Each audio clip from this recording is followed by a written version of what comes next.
So go next door to Syria now from Egypt. Well, Syria is, is a really crisis situation for so many communities. I mean, let's first of all recognize the fact that Syria is an immensely complex social product, or civil product, if you want. And it's been like that for centuries. It's not new. Right. And so you have Christians, you have Muslims, you have Jews, different tribes. Different tribes, you have the Druze, you have a very complex demographic makeup, first of all. And very complex neighbors. Very, yes. Very complex neighborhood. Very complex neighbors. And I think that we've seen a certain amount of proxy presence, if I can call it that. And what I'm hoping is that whereas the proxies up until a few days ago appeared to be unwilling to find a consensus solution, there may be some opportunity now for that to happen. Particularly with Putin and Obama talking. Yes, and the change in Tehran, which may be there. I think there's some Gulf states who are beginning to become less concerned with where all this is going.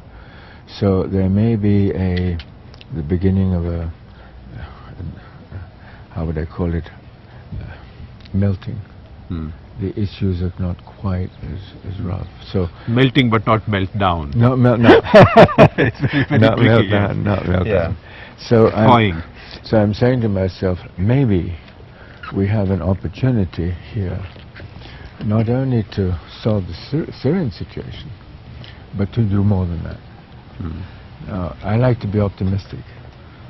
And then come closer home to us, Pakistan. Yes. You have such a wide network of activity there.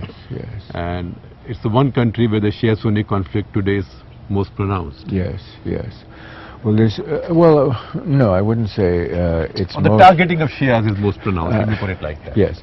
Because at an ordinary level, frankly, I travel to Pakistan, I find no problem. Right. The Pakistani army itself Well, these hasn't had a problem. These tensions are much more omnipresent in the Ummah than just Pakistan, frankly. If you look at Bahrain, you look at Iraq, it's far from being restricted to Syria. So this tension is a tension of great concern to me. And I hope that as the Syrian issue, if it does get resolved the way it's going, will also reduce the tension in that relationship also.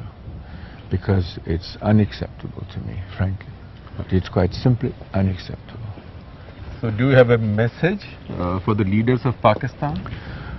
Well, because it's a very large Muslim population.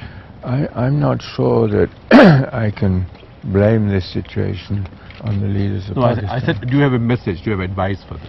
Well, my simple message is that in any country, my view is that people have the right to practice their faith. Right. Whatever it is.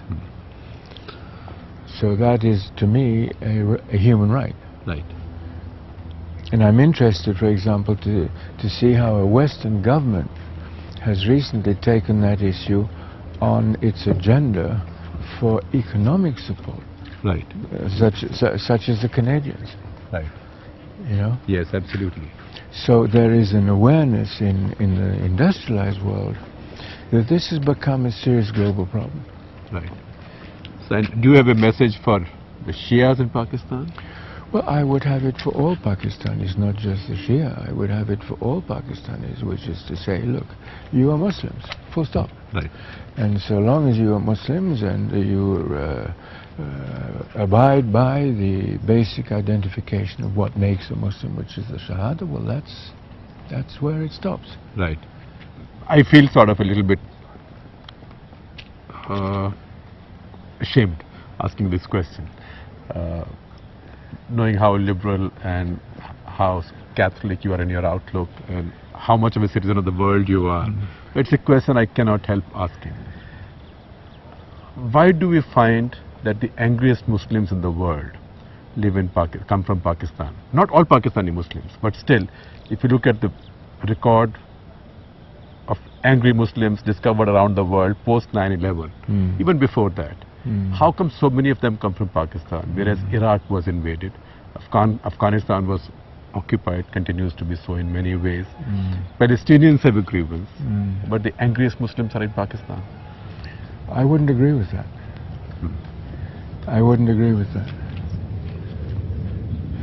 I think there's anger that is in many, many Muslim countries today, because I think the Ummah feels targeted, and targeted essentially for 9/11. Right. And the Ummah, as a body of millions and millions of people around the world, had nothing to do with that. So I don't think that comment is, if I may say so, is fair. No, it's wonderful if you disagree with that. Because it's easy to agree with those formulations these days. Yes, but in my view, that's really not the case. So I'm happy if you agree with me, but I'm happier if you don't agree with me, because it's a better story, frankly. Yes. Because then we get into an argument. No, I don't. An intellectual argument. I don't think that's correct. I don't think that's correct. And you know, I would go further and I would say many of the conflicts we see today have got nothing to do with faith. Right. They are the children of political mismanagement or worse. Or frankly, lack of intellect and or lack questioning. of intellect. The driving background in many of these situations is political. But then what happens is that there's a faith dimension which is attached to it. Right. But it's not born. No, it comes sort of handy. It comes handy. Yes, You can mobilize more people, you can argue the case differently. If I may use a sort of shortcut, it's a force multiplier. Yes. Or a fuel. Yes. Yes. So I tend to stand back and say, if I really analyze these situations, were they issues of faith? No. They were generally political issues. And you can take most of the issues that are there today and you can track them back to a political dimension. Right. As in Afghanistan. And I have, before we get into Afghanistan, I have to say, how grateful people like me are that you built this wonderful hotel in Kabul. Thank you. I used to cover the war when the good jihad was on in the past. Right. And I remember Hotel Kabul as it used to be in the past. It was just a Stalinist structure, and the only reassuring thing about it was that its walls were so thick that you thought a bomb will not come through it. And I think the menu was roast chicken at lunch and chicken roast at anything we could breed in the basement. Well, no, I think this joke was that one of Najibullah's cuts lost its way and hit a poultry farm. And until they finished that inventory, that's all we would get. But now you build that great hotel, and what that makes sure of is that people other than soldiers, spies, and journalists and crooks and arms dealers visit Kabul. Yes. Well, I remember very well, very early on, Karzai came to me and he said, look, I cannot even attempt to rebuild Afghanistan unless I have a place for people to stay. Right. Please help us to put in place something. And that came the Serena. And that came the Serena. As in Islamabad, Peshawar. Part of reconstruction is bringing different forces to come into the country and play their role. Right. And you be the enabler. Well, he asked whether we would do it, and I said yes, we would do it. So. Because you know, when politics hurts, you need the apolitical touch, and there comes our favorite Imam. Well, you're very kind to say that, but it was, to us, it was a contribution to reconstruction. Right. You know. And I know that you like to reconstruct and build things which then become self-sustaining. That's right. That's right. That's right. I mean, part of our institutional, let's say, philosophy is to carry risk. Right. We can't do our work if we don't carry risk. But what we try to avoid is that the risk becomes so severe that we jeopardize the future of an institution. Right. or goes into the realm of gambling? Absolutely, no, no, no. That you want to. See, the another thing I remember that you said someplace, and you keep saying, is that you've learned not to express your feelings in public. Yes.